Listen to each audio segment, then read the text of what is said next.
Hey, welcome back. Thank you for joining us on the Dr. Nandi Show. Today, I'm talking about gut health and your gastrointestinal or GI tract, because as my next guest said, it is the center of the universe. So what exactly are gut bugs, Dr. Chey? You've talked about, we introduced it as a microbiome. So what the heck are they? People think like you're supposed to take antibiotics for these gut bugs, right? But it's a little different story, isn't it? It really is. And, we used to say that jokingly. Yes. That the GI tract was the center of the universe as a gastroenterologist. Yes. But increasingly, it turns out it's probably true. Yes. Realize that there are 100 trillion organisms, microorganisms, living in each of our GI tracts, comprising bacteria, viruses, as well as different kinds of fungi. And these organisms are not just parasites. They literally live hand in hand with us and help us to function normally on a day-to-day basis, help to prevent disease and maintain health. Yeah, it's awesome. When you talk about 100 trillion, so you imagine how many cells, those you're watching, we have, and compare that with these bugs that are in there. You wonder really who's controlling your real health destiny. It's a lot to be learned from that. But why are these microbes, these 100 trillion bugs, Dr. Chey, really so important in our health? I think people don't realize how much of an influence these bugs exert on normal human development and function. Let me give you an example. Yeah.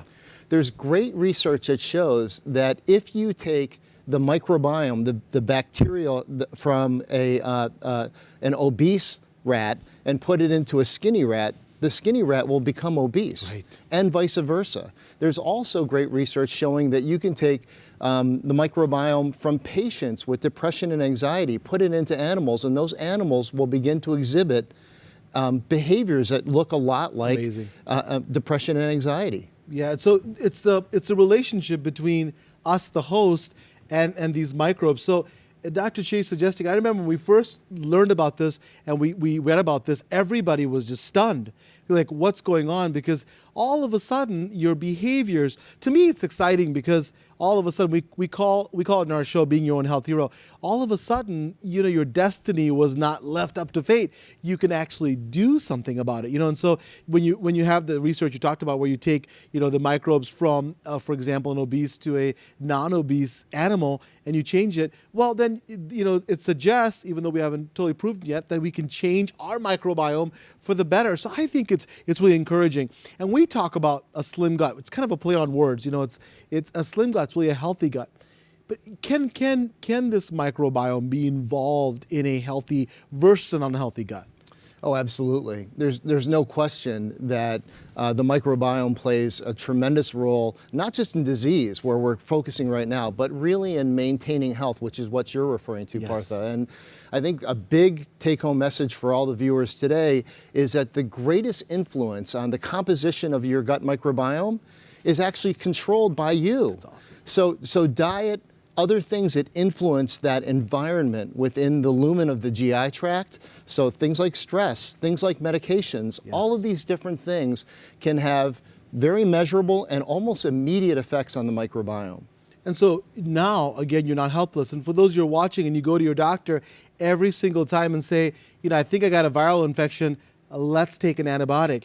I mean, you could give an atomic bomb to your microbiome every let's say a few months.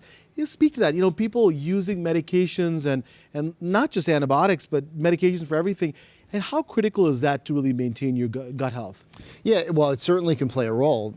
An obvious example would be antibiotics. Yeah. It really is like carpet bombing your gut microbiome, yes. Right? But realize that medications are going to continue to play a very important role. I want people to understand that we need to think about health more holistically and integratively so that it's not only about the microbiome, for example. I want to make sure that we don't blame everything on the Correct. microbiome. The microbiome is one component of an overall recipe for achieving health. Absolutely. And so that important message that Dr. Chey is talking about is that don't just say, I'm going to drop all your medications, stop my insulin, and I'm going to get the skinny bacteria and the bugs, and I'm good to go. That's not the message. It's that we're now introducing an entirely new concept that when you and I were in medical school, this was not even mentioned even for a day. And so now this is very, very important.